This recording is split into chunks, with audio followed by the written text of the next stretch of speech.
Okay, you can take.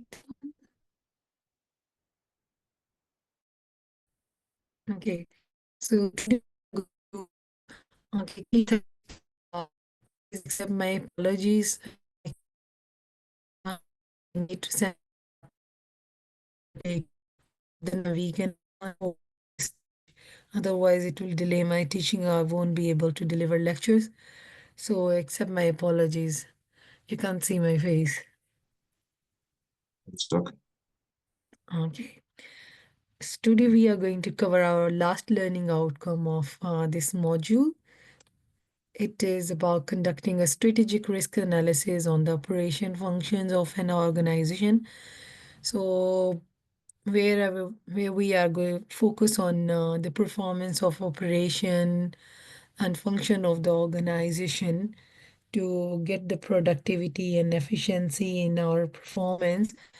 At the same time, we need to focus on the risk mitigation and the identification of the risks. How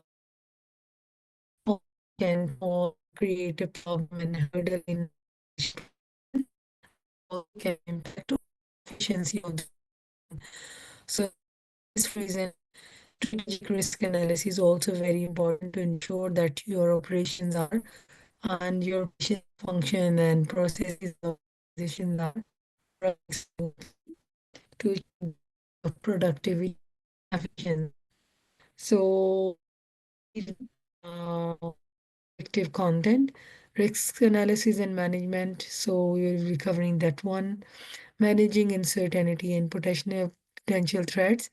And then we will be doing stakeholder analysis and expectation from all these within all these indicative content.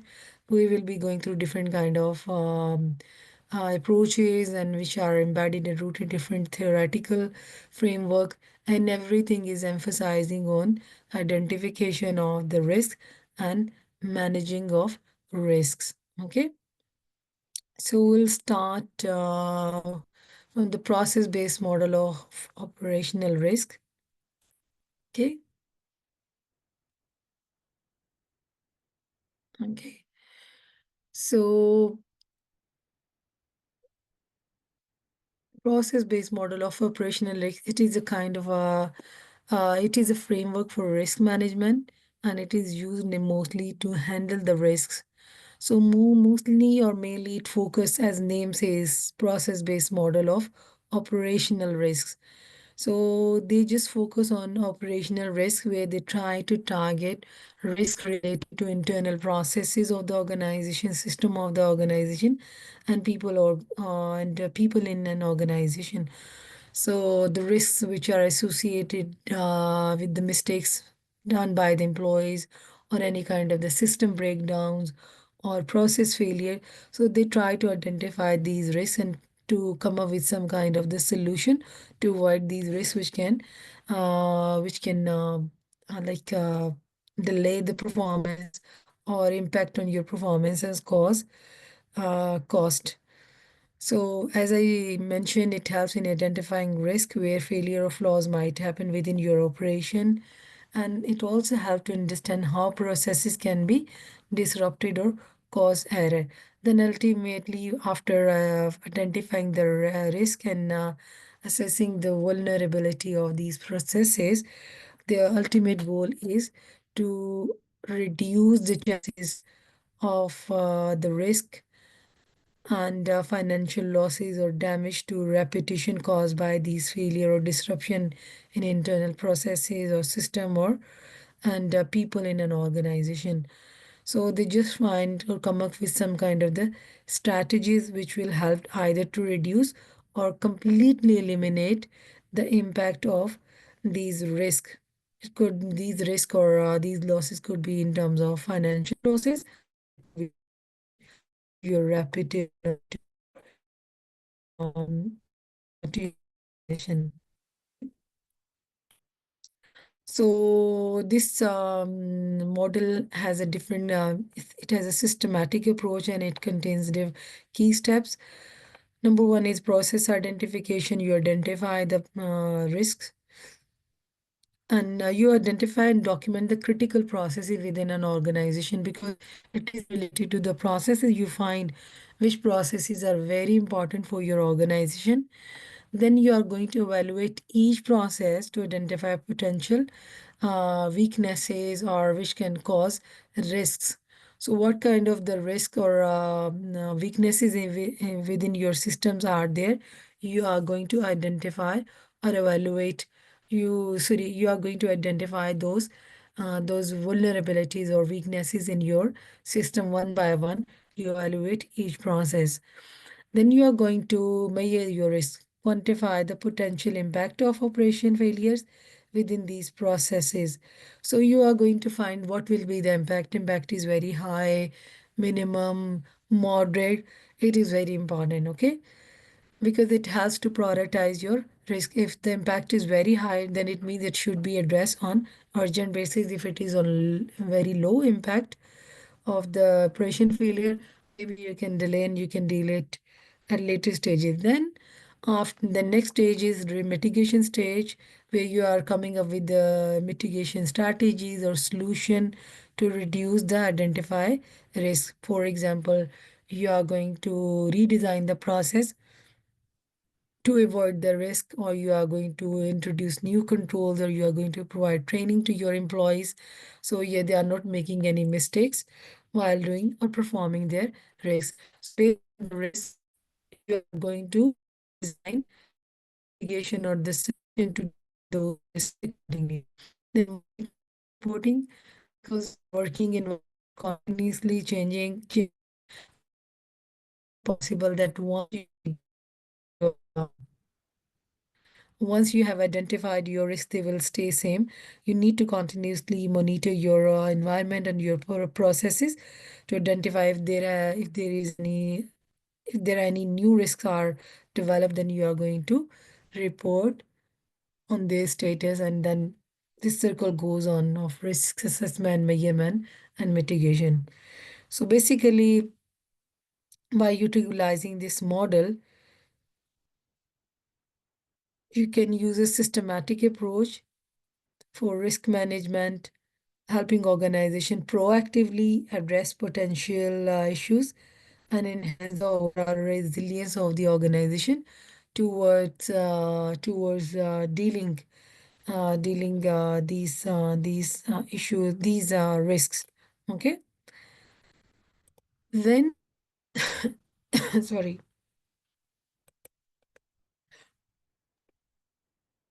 Okay. Organization has a different level, tactical level, strategic level, and operational level, and each level has a different kind of the goals and rules towards the achievement of uh, long-term goal of the organization or overall goal of the organization. For example, strategic level is aim to achieve long-term goals, and your tactical level is medium term goals, and operation level is immediate goal. So you need to find out what kind of the risks are available at each level of the organization. Okay, so for each level we are using the different kind of theoretical frameworks to identify the risk, and then to design the mitigation strategies accordingly. If we talk about the strategic level goal, okay, focus on high impact organization basically has to understand and adapt to external factors like changes in government policies, global economic shifts, or technological advancement and marketing trend. So you are just focus on external factor which can impact your organization. So the basically purpose is to align the organization strategy to minimize the negative impact of these risks and capitalize on new opportunity that may arise from these environmental changes. So strategic level, it is just use or the blend of two tools: pattern analysis and scenario planning. Spectral analysis basically focus on the external environment or external factor, political, economic, social, technological, legal factors. So they can affect the organization at macro level. So you need to find what kind of the risk these factors can bring to your organization. You need to assess. You can do the analysis of pestle factors, and you identify the risk, and according to that you make the mitigations or strategies to deal with these risks in time. Okay, and there is another framework you can use, scenario planning, where you try to imagine different future scenario to assess the potential risks and then to prepare accordingly to deal the uncertainty in the business environment. Okay. So both these tools help you to identify the risk in your external environment and the future risk, and then to prepare yourself to deal with those risks. For example, in scenario planning, there is a car manufacturer. They imagine different scenarios such as the rise of electric vehicles or change in oil prices. So they are thinking about different scenarios to understand how these feature development could impact their long-term strategy. So according to that, they will start making plan or strategies to deal with those issues. Okay.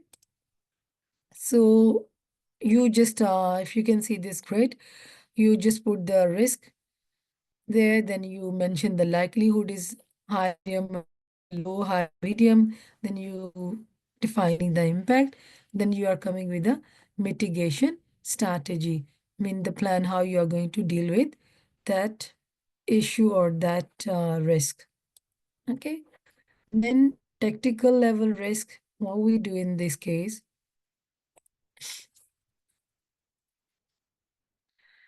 So at tactical level, the focus is to affect the organization medium competitive. They mainly use the blend of resource-based view and sort analysis, because in by using these tool, organization can assess their internal capabilities, and they can assess market condition and external factors that influence key business activities such as your marketing, finance, and human resources. So then it helps or enables to make effective decision making and risk mitigation to maintain or enhance competitiveness of the organization. Okay. So in SWOT analysis, as we told, there are SWOT means strength, weaknesses, opportunities, and threat. It helps to figure out internal capabilities and some to figure out external environment, and resource-based view again. It has to make the analysis of your organization internal resources and capabilities. Okay, which help us to design the mitigation strategies, and same time assess the risk uh, within the organization and outside the organization. For example, uh, if there is a risk related to the financial decision, so risks that impact cash flows and investment or budgeting, including external economic factor, internal mismanage of resources. So you can just figure out how you are going to make mitigation strategies to deal with external economic factors or internal mismanagement of resources. If risks are associated with them, then you are going to design the strategies according to that to deal with those issues in timely manner. Okay.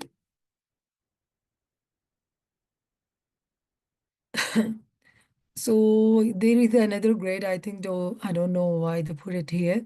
But again, for the medium term, maybe marketing campaign failure, you can assign the likelihood you are coming with the, and then you are coming with the mitigation strategy. You are doing such kind of the testing before running the campaign. Okay, then last but not least, operational level. Operational level risk analysis. Okay. So this at this level, the methodology include identifying possible risk in everyday activities, assessing their potential impact, and putting measures in place to minimize these risks. For example, company might introduce maintenance schedule to reduce machinery failure risk, or they are having contingency plan for supply chain issues to avoid any disruption in supply chain. So this is how you are just dealing with the risk. So at operational level, it is using the blend of process-based model of operations and cost economies, where process-based model of operational risk, company will use this model to assess how its internal processes could fail and how these failure could be mitigated. For example, you can focus on worker training. You can use machine maintenance to avoid any kind of problems, avoid these risks.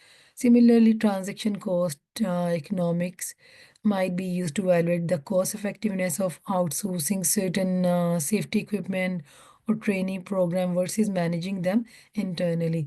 So you can see if there are any kind of the problems are happening, or if any kind of the risk are happening within the organization. Instead of performing those tasks within the organization, maybe you can outsource those tasks. You are taking the services of a third organization.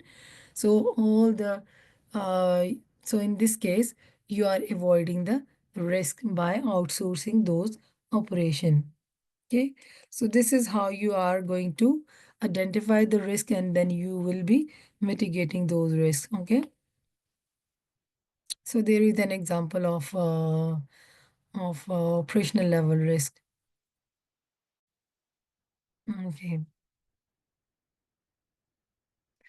So, if, the basic purpose or the benefit of doing this exercise is when you are running the risk assessment across all three level, it helps or it ensure the durability and endurance of the organization and success of the organization, because it avoids all the problem and risk and ensure the smooth flow and smooth workflow and processes of the organization. Then there are risk mitigation strategies. So there are the four type of strategies: avoid, reduce, transfer, and accept. Once you identify the risks in your working environment at different level of the organization in any department, then to deal with those risks, there are mitigation strategies. There are the four strategies. These are avoid, reduce, transfer, and there is another one we'll explore in on next slide. So avoid mean the first strategy is avoid. Instead of explaining from that, I'm going to explain from this slide. Okay. When we talk the risk avoidance, it means you are entirely eliminate or stay away from the risk. It is a proactive approach. So you don't want to jump into this situation where you are going to face the risk. From the beginning, you assess the risk. If the risk is there, you will not take that initiative and you avoid that risk. For example, if you want to enter the new market, if there are the risks associated to enter in that market, maybe you will not take the initiative and you are not going to enter new market to sell your product. Risk reduction, it is a proactive approach where you try to minimize the likelihood or impact of the risk. The likelihood mean the chances of happening of the risk. Okay, mean probability, and impact mean the magnitude or the quantity or magnitude or the degree of the risk. It is high, medium, and low. So in this case, you come up with the solution or with a mitigation strategy which help to minimize the likelihood of the risk or impact of the risk.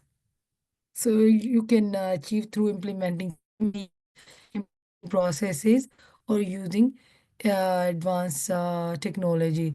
For example, you are implementing strict quality control to reduce the risk of product defect. Risk transfer, in this case, you are transferring your risk to the third party. Okay, for example, you mostly it involves you are doing the insurance contract, for example, for property damage or property liability. So in this case, you do the if anything happen, your any damage happen to property, fire or anything, then insurance cover that loss. So this is a risk transfer. You are transferring your risk to the third party. Risk acceptance. Sometimes you assess the risk and to mitigate the risk if the cost is very high. When you are putting any kind of a measure, maybe you need to install the new system to control that risk. So in that case, you are going to compare the cost mitigation strategy and the potential risk. What kind of the loss to be potential risk. The loss from that risk is low against the cost of mitigation strategy or mitigation measure or solution, then in that case you prefer to afford or bear that risk, so you accept that risk. So this is the kind of the structured approach and systematic manner to uh, deal with the risk. So there are the four approaches according to your risk. You need to decide which approach you are going to choose to mitigate that risk: avoidance, reduction, transfer, or acceptance. So put this one in. These are they have repeated again, so there is no point to just go through these slides again. So there are some kind of the risk management standard and benchmark, which also helps organization to protect themselves or to remain in protected domain to ensure their durability of the performance and endurance of the department or of the organization. So there is a risk management process. The first step is you are going to identify the risk. So there are the different ways you can use. You can identify the risk through different ways. Maybe you are using different tools. You are running the assessment identification activity. You are taking expert opinion. People are giving input. Your employees are giving input. So you are going to identify the risk, making the list of the risk. Then after that, you are going to evaluate the risk according to the likelihood and the impact on the organization, where likelihood is the probability or the chances of occurrence, and impact refers to the magnitude of the loss from that risk. Okay. Risk planning, again, it involves establishing appropriate risk management policies or mitigation uh, strategies. Okay. So where you can there could be a seizing policies, or there could be a contingency plan where you can use these approaches. Again, your contingency plan: avoid, reducing, transferring, acceptance. So you are using these approaches in your contingency plan or plan B to deal with those risks. Then again, risk monitoring, because I already explained, is on process. So you need to keep monitoring the risks. Further risks are developing, then you need to consider those risks also and manage those risks. And this process will be happen over and over again.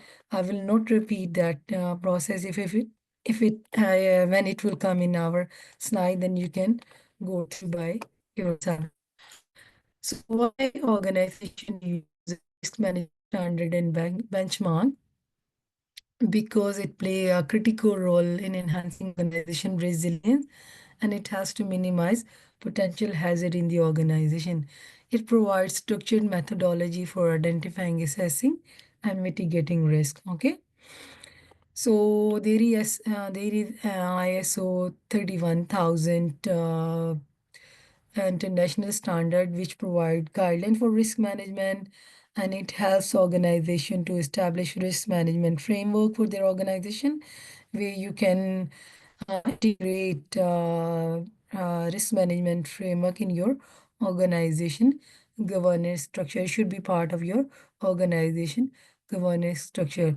And then it also encourage you to benchmark against the industry best practices. So you can identify if you have any kind of gap in your practices. So it will provide you with an opportunity to bring improvement in your risk management processes and practices to avoid any unpleasant event in your organization. Okay. So the use of risk management practices, so it helps comparing organization risk management practicing. When we talk about benchmarking, you can compare organization risk management practices. As I explained already, it's helped to improve and adopting effective risk mitigation strategies. Okay. And furthermore, it also helps you to evaluate safety practices against industry standard. If there are any kind of issue, then you can, or any gap, then you can fill those gap and try to meet those industry standards. So this can lead to the implementation of robust safety measures and prevention of accident and incident or unpleasant event in your organization. Okay. So there are the different kind of framework organization or different sector use, and they just remain in the safe domain. Okay. So when there is a one framework, Basel III framework for financial institution. Okay.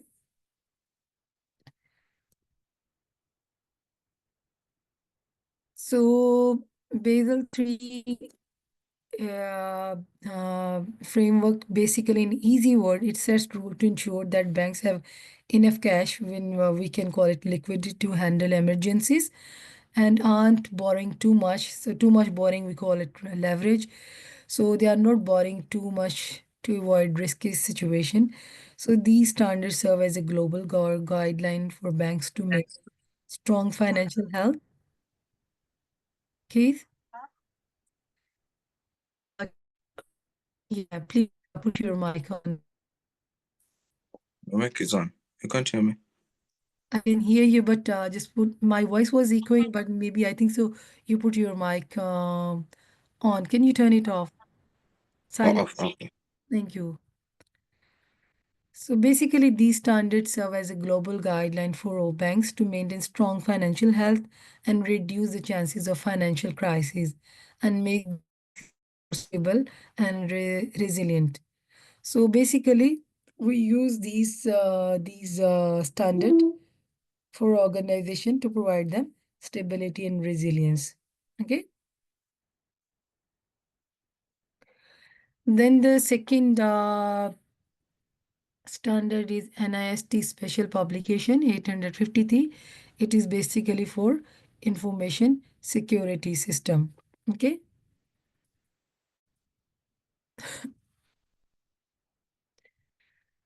So this standard provide a comprehensive set of security control. So mainly it is designed to protect federal information system. And these control cover areas like access control, incident response, and system integrity to safeguard sensitive data. Okay. But this standard also provide you with the opportunity of the customization. So the guidelines allow organization to select appropriate security control based on the organization requirement and the mission or vision of the organization. Then it also help ensuring the right level of protection for each system. So this selection of security control ensures flexibility and relevance depending on the organization goals and the risk they face, because every organization has a different nature of work and different nature of the risks. So when we talk about the benchmark, This standard is widely regarded as a benchmark for cybersecurity measures, not only for federal agencies, but also across various sectors. So mainly it helps organizations to implement consistent and robust security practices to protect their information system and their data. Okay, so this is how you can use the system, and they provide inside how you are going to secure your organization against um, different risks and provide stability and resilience. Then project management standard. So this is also used as a standard practice worldwide. So the methodology is widely regarded as best practice standard for managing risk in project. And it also provides a structured approach to proactively address and control risk, ensuring successful project outcome or organization outcome. So basically, they have a planned, systematic approach. Like previously, we have already explored this approach or these key steps in the risk management planning. The first step involves creating a plan to address potential risk throughout the project. Okay, you are making the plan for each stage of the project, how you are going to address potential risk. For that thing, you have a key steps: risk identification, then qualitative and quantitative analysis of the risk. In some cases, you quantify the risk, and quantify risk where you can assess risk in by using numerical data to assess the severity and probability of the risk. And sometimes the risks are qualitative. Then you can uh, analyze those risks based on their impact and likelihood. I already explained impact and likelihood. Then response planning. After analyzing, identifying, and analyzing the risk, you are coming up with the mitigation strategy, avoid control. I already explained. So this circle goes on. So this circle we have already explained: identify, planning, identification, qualitative, quantitative analysis, response planning, monitoring, and control. So we have already explained these steps. Okay. Keith, do you have any question from this section? No question. Okay. So then, and second, the new section is strategic risk analysis, that is systematic and continual process. So you need to do the strategic risk analysis. It is a systematic approach and it is a continuous approach to figure out or identify the risk and to mitigate those risks. Okay. Mm.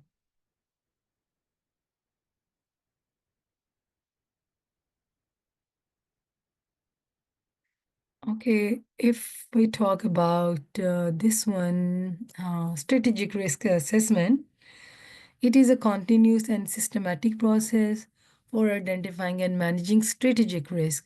So, on strategic level, or maybe in your strategy, if there are risks that could impact an organization objective and performance, so it is related to that level or that kind of the risk.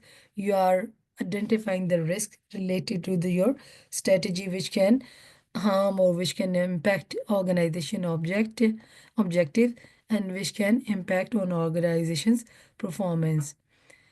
So it is a critical part, or it play a crucial role in business planning by addressing operational risks that could significantly affect organization long-term success. Because business is a combination of different operations, so that's why you are putting the focus on different operation of the organization, and you are focusing operational risks which can lead ultimately toward the performance of the organization. Maybe there are any issue with the production processes, mean it is impacting your organization production, which will ultimately impact on the organization performance Maybe there is a delay in the production. Customer are receiving the product late. You are losing your product, your customer losing your profit and impacting your long term, or maybe it is damaging your organization reputation. So it can impact your organization long term success. So strategic risks are linked with your organization long term success. Then again, risk management process is involved there where you try to identify the risks in timely manner or in advance, and then you have a opportunity to address those risks that could threaten the organization's sustainability, growth, or operational effectiveness. So maybe there are some kind of external risks, kind of the competition from your competitor. So you can make the strategy to deal with those risks in timely manner. So this process, strategic risk assessment process ensures that strategic risk management is seamlessly integrated into organization broader strategic planning and decision making process. So when you are making the strategic planning, so strategic risk assessment should be the part of your planning process. So you keep assessing the risk and you keep mitigating those risks. Okay. So we use strategic management. Actually, strategic risk analysis is grounded or designed around strategic management theoretical framework. Okay.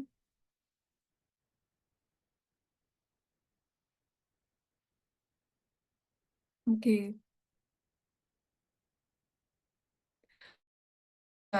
Strategic is it works around two different framework, which are dynamic capabilities and the other one is dynamic capability, and which is the other one? Sorry. Yeah, Kaplan and Mike's three category of risk. Yes, this model is Kaplan and Mike's three categories of risk. There are three types of the risk: preventable risk, strategic risk, and external risk, and then dynamic capability framework. So strategic risk management actually combine or take the inspiration from these two risks, and the integration of these two frameworks help organization not only assess and manage different types of the risk, but also ensure they have the dynamic capability to adapt to those risks. So the combination helps ensure that strategic risks are handled proactively with an eye towards future opportunities and challenges. If there are opportunities, are there, grab the opportunities. If the risk is there are, then make some kind of the mitigation strategies to deal with those risks. Okay. Then again, if you take the methodology, they are also using the same methodology: identification, prioritization, risk assessment, mitigation, implementation, and control. So this is how they are implement or conduct the risk assessment activity. Continued process, I have already explained. It is your working environment is always keep changes. You need to keep an eye on these factors or the changes in your environment, and then you need to report those risks and try to deal with those risks through your mitigation strategies. So it is a continuous process. Then managing potential contingency plans.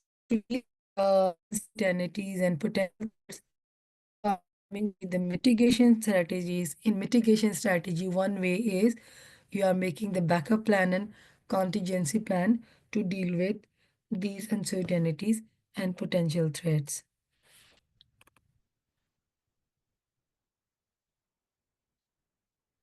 So managing uncertainty and potential threat, it is also and should be a fundamental part of strategic planning and risk management. Okay, in strategic planning, if you don't consider the risks and you don't make a plan to manage these risks, then your organization is at big risk.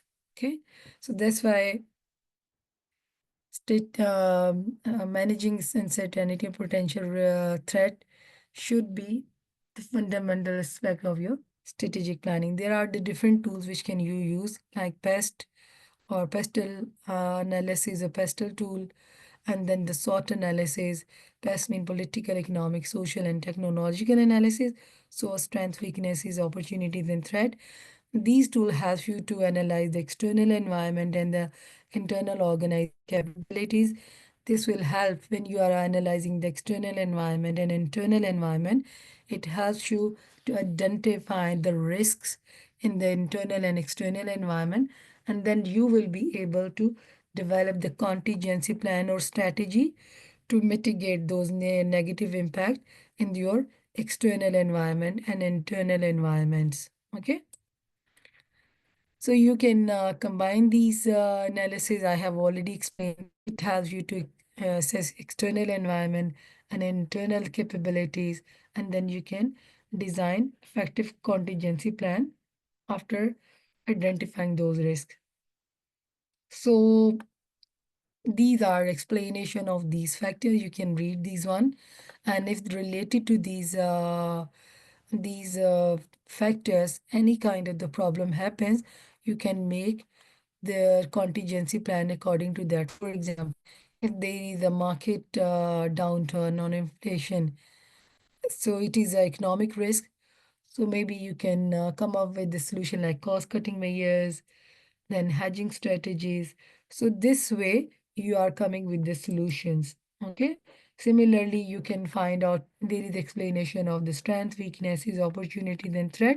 If there are any kind, what kind of your strength and weaknesses. If there are strength, then try to utilize or capitalize your strength. If there are any weaknesses, try to avoid or try to deal or improve those weaknesses. If there are opportunities, then try to utilize those opportunities, exploit those opportunities. If there are any kind of the threat, then come up with the contingency plans or mitigation strategies to deal with those problems. So if you can say identify the risk, you you use pestle and sort analysis. From those through those analysis, you come up with some kind of the risk, mark it down the cyber threat, brand weakness, maybe trade tariff. So these are the risks through identified through these tools. Then you are coming up with the contingency plan.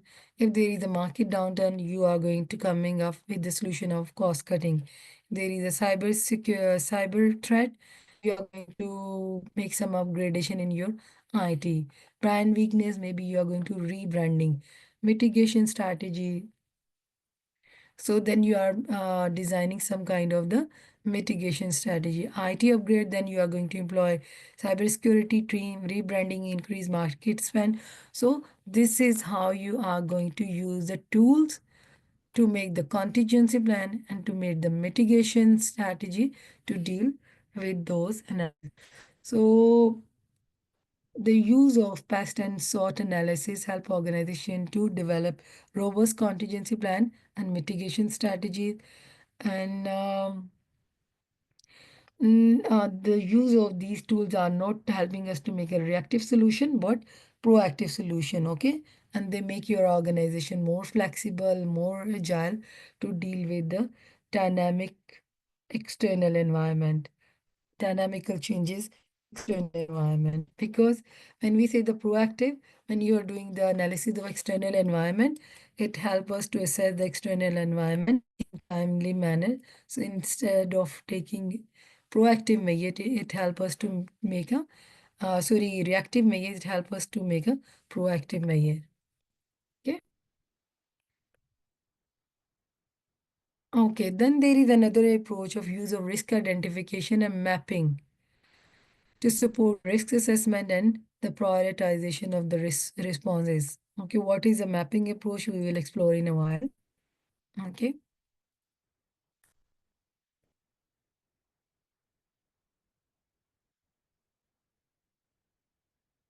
okay.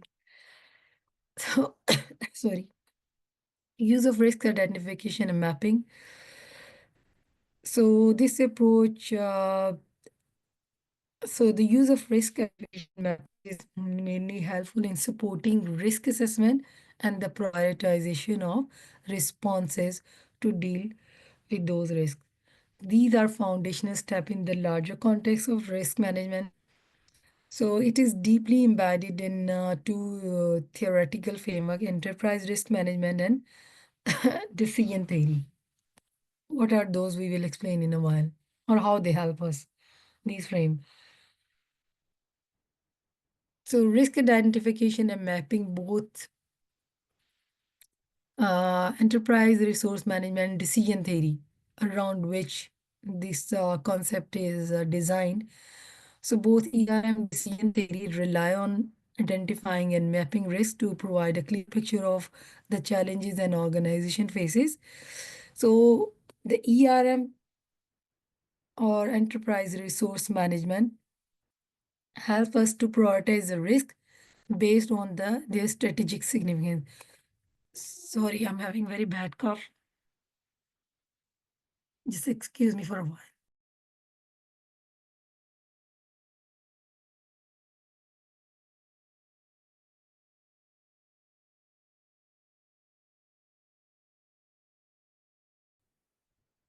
Sorry. So ERME, or the concept of ERME, has prioritized risk based on their strategic significance, while decision theory guides decision making in assessing the potential outcomes of various responses. So helping them choose the most, or it helps the organization to choose the most rational approach to manage the risk. Okay. If we are using the blend of these two frameworks, they provide a structured way for to the organization to assess risk systematically and make informed decision about how they are going to respond to these risks. Okay. So these are the two approaches really help us inform decision about this one. So when we are using the ERM,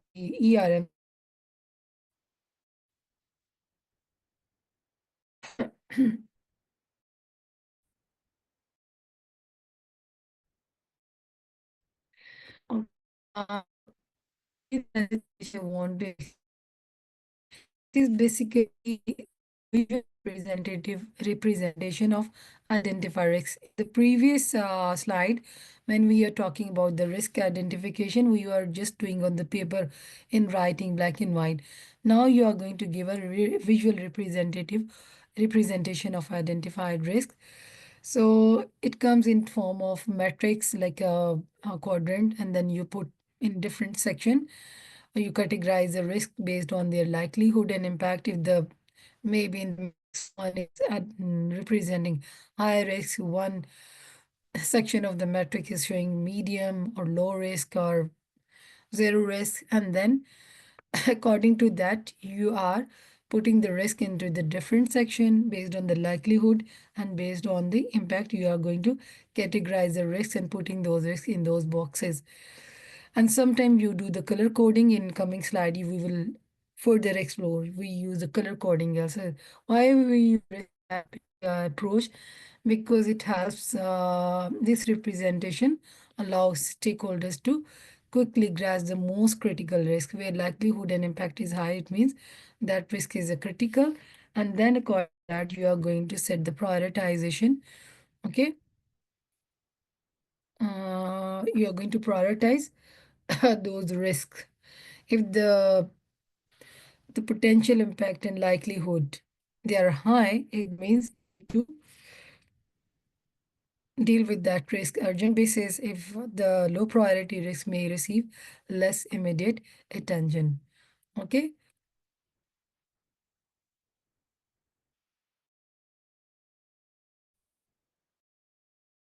So there are like other risks, uh, uh, is identification mapping, where you are going to sorry, in risk mapping, having the more or less the same step risk identification and risk mapping, where you are going to categorize based on likelihood, then prioritization to uh, set urgency to deal with the risk. Okay, the theoretical framework I have explained that these both two framework helps to identify the risk.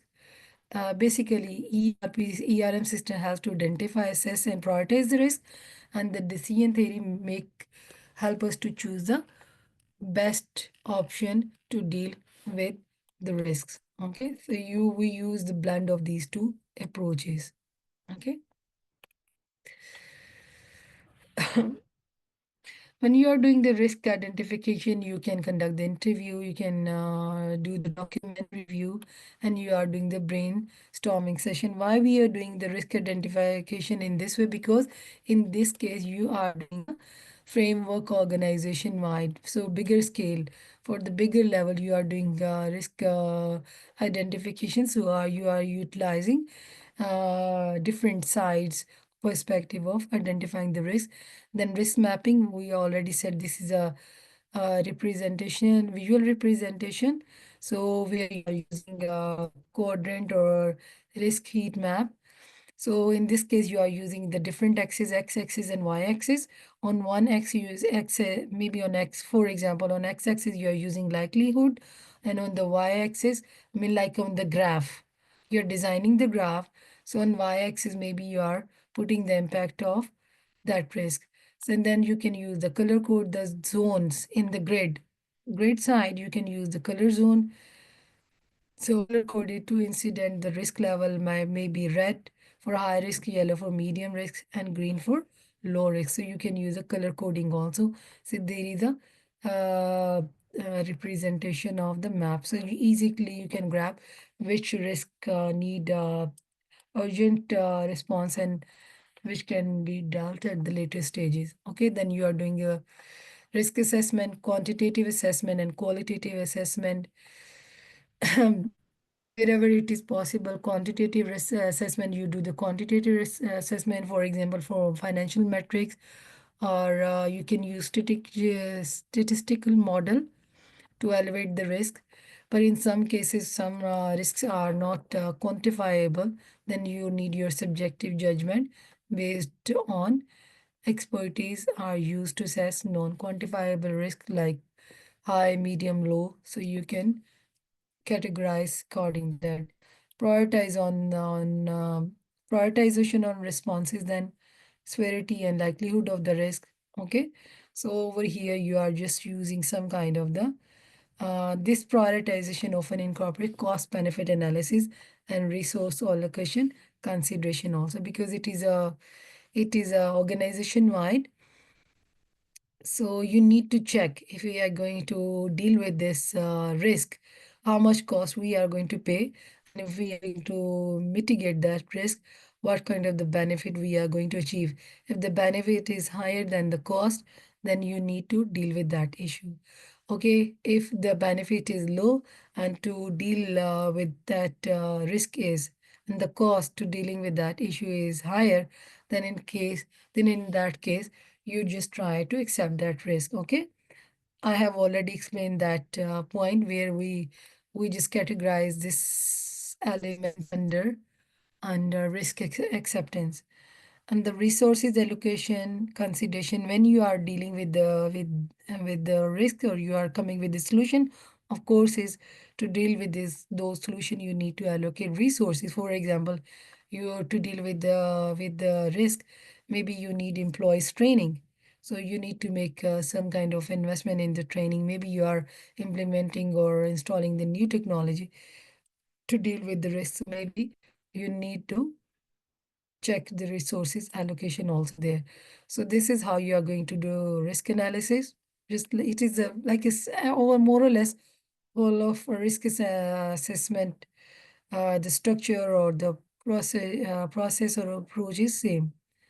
It is a vital tool for risk assessment and the prioritization of responses, and it enables the organization to systematically and visually structure their approach to risk management. Okay, so the difference is this is organization wide, and this is providing you mean the visual structure which help you to make informed decision and grab your attention.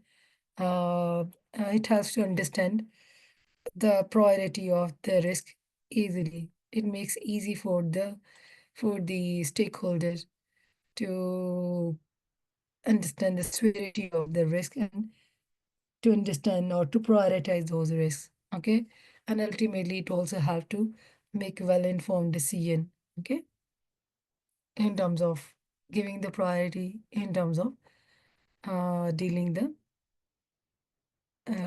risks. Okay, stakeholder analysis and expectation. Uh, Stakeholder expectation also comes with some kind of the risks, and ultimately it create a problem for the organization and organization performance. So it is very important to understand the stakeholder expectation, and it is important to run the stakeholder analysis. So the relationship between stakeholders and risk is a critical consideration for any organization. So you need to understand first of all, you need what kind of the stakeholder your organization is having, and then you need to understand what their expectation are there, and then you need to come up with the risk management and strategy formulation to deal with those expectation or any kind of the risks are associated with those stakeholder expectation. So there are two theories mainly used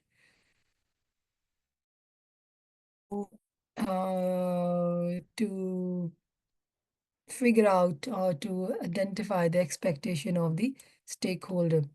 Theory, the one theory is a stakeholder theory, and the other one is a agency theory. When we talk about the agency theory,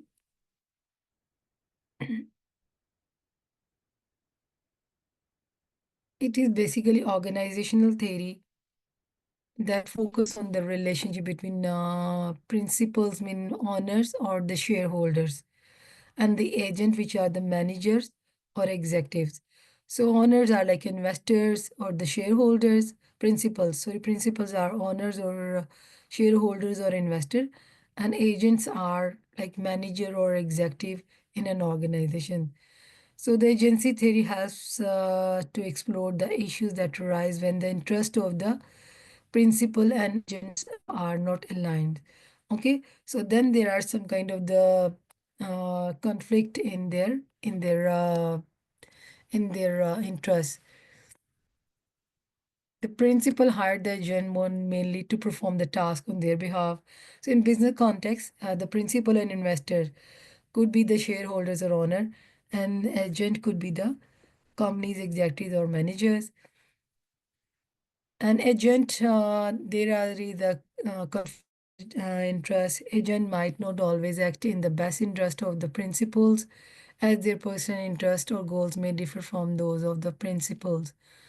For example, managers might prioritize personal benefit over maximize shareholder values. Okay, and sometimes the manager they have a more information because they are closely working with operations, and the investor maybe they are just making investment, they are not involved in daily operations and tasks.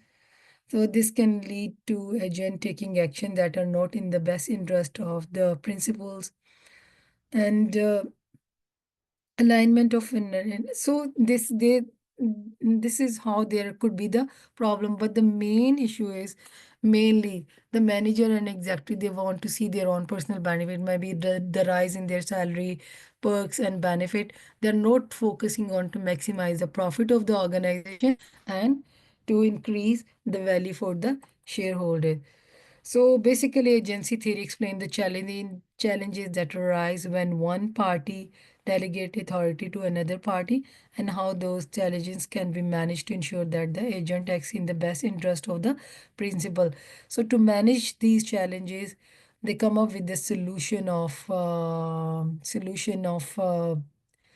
they sign some kind of the contracts, okay, and maybe the investor or the owner of the company, they introduce an incentive system that aligns with the agent interest, and then this could include performance based bonuses, okay, or such kind of the or the compensation structure. So such kind of the initiative helps to reduce these risks, or these are, you can say, these are kind of the mitigation sides of such kind of the risks or the conflicts, okay. Stakeholder theory, in other word, is you need to consider the stakeholder uh, um, you need to consider the stakeholder interests also. So this concept in business that stakeholder theory is a concept in business ethics and management. Basically, try to emphasize the importance of considering the interest of all stakeholders in decision-making process rather than just focusing on the interest of shareholders. So it has become a foundation idea in corporate governance and strategic management. Okay, so you just try to focus on all. You need to consider all the stakeholder, whether internal and external, and you need to consider their needs and interest. Okay, and you try to create value for all stakeholders. Shareholders shouldn't just focus on their own profit. They need to think about the benefit of others stakeholder also, where your stakeholder could be your employee, your manager, your customer, supplier, your community. So try to make a balance between competing interests. So try to think about the balance of all stakeholders. So if you are not doing this thing, then there could be the problem. So it is very important to balance the interest of all the parties. Okay. You are not just focused on the shareholders' benefits. So in broader sense, more inclusive approach, it provides a more inclusive approach to decision making, can help organization build trust, foster sustainable growth, and create value for diverse range of stakeholder, ensuring long-term success and responsibility. So if you are considering all stakeholder interests, so you are gelling your team, you are building trust, and which will lead toward which will lead towards sustainable growth and create value for all the stakeholders. So it is very important, you need to create the balance between all stakeholders' interests. So when we talk of the stakeholder interest, so we are going to discuss over here three main type investor. So when we talk about investor, so different investor have a capacity to bear the different degree of the risks. Okay, if they are making the investment, so if the small investor, he can't bear the big losses. If the big investor, they can tolerate the big losses. So according to the investor, and you need to identify that what degree of the loss that investor can tolerate.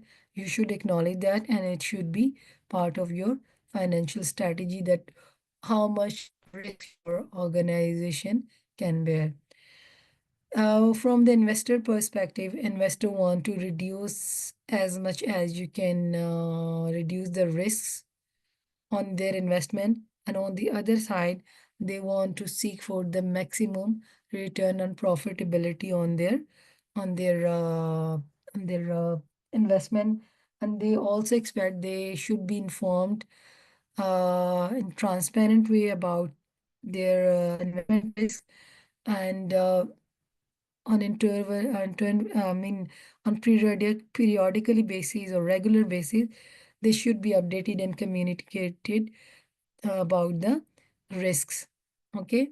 if you are not going to communicate them on regular basis and informing them, and there is no transparency in your communication, and there is a poor risk management, then there are the chances you are going to lose investor, and you are going to lose financial backing. Financial backing is very important for the performance and the sustainability of any organization. Then suppliers, so supplier relationship is also supplier are very important for your organization, and good relationship with your supplier are also very critical for the smooth operation of the organization.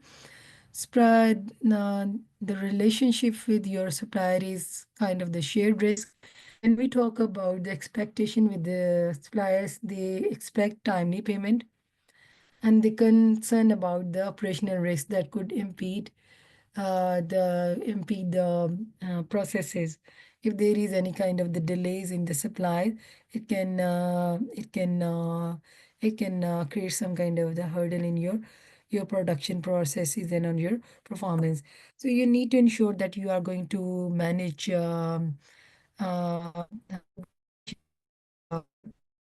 making payments in timely manner, and you are paying the good prices, so they can uh, keep supplying you smoothly to avoid any bottlenecks and delays in your production. Okay. Then customer perspective, customer are also very sensitive towards many issue. They are very sensitive of product quality. Then the customer information, customer expect reliability and value in product, consistent product. Okay.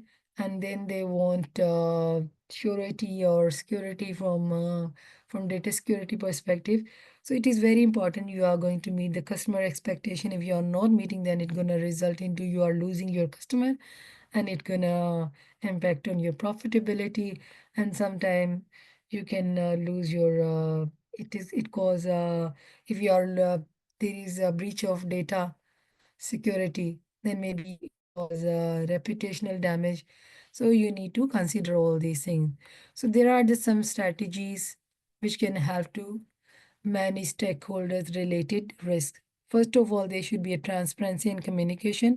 You are telling the right things and true thing, and there should be a regular communication with your stakeholders. So they should be informed about the risk management plan and outcome, and what kind of the initiative you are going to take. And collaboration is also one of the strategy when you are working with your suppliers. So you need to do the collaboration. You are going to make a risk sharing agreement or joint plan for risk mitigation, and you are going sometime you need to design customized risk management approaches. You are designing different mitigation approaches to deal with different stakeholders. For example, for the management, for the stakeholder groups, you are going to you're going to make a different kind of the strategy or risk management strategy. For example, you are going to, for the investor, you can use a detailed report. But for the customer, you are going to explain those information in the simplified way. So the basic point over here is, according to your customer, you need to design or customize the strategy. You are in a better position. What kind of the strategy is best to deal with that customer? So this is how you are going to make or conduct the stakeholder risk analysis and come up with the mitigation strategy. So this is all for today's session. We are done with the last learning outcome. So we can see risk analysis is also very important in smooth functionality of the organization and the performance of the organization, where your processes and your functions are important. The same at the same time, you need to consider the related risk or the associated risk with the organization, whether it is a strategic level, whether it is operation level or processes level, you need to try to consider all those risks and to come up with the mitigation strategies. So we have used so far we have used different kind of the methodologies, different kind of the tool framework which help us to uh, identify the risk and with the selection of the mitigation strategy, come up with the mitigation strategies. So this is we have covered in today's session. Keith, do you have any questions so far from today's session? No question. No question. So again, I will just recommend, please read books and journal article and consult other sources for deeper understanding. So tomorrow I will explain you uh, um, assignment brief. So tomorrow will be our last session. So we are done with the last learning outcome of principle of operations management. Okay, so bye for now. I'll see you tomorrow. Okay, I have one question. Yeah, sure. Where can I find these recordings? Because in the module they are not uploaded there.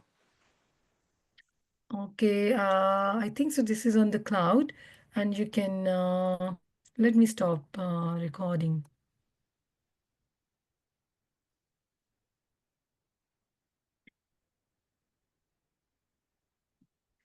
One moment.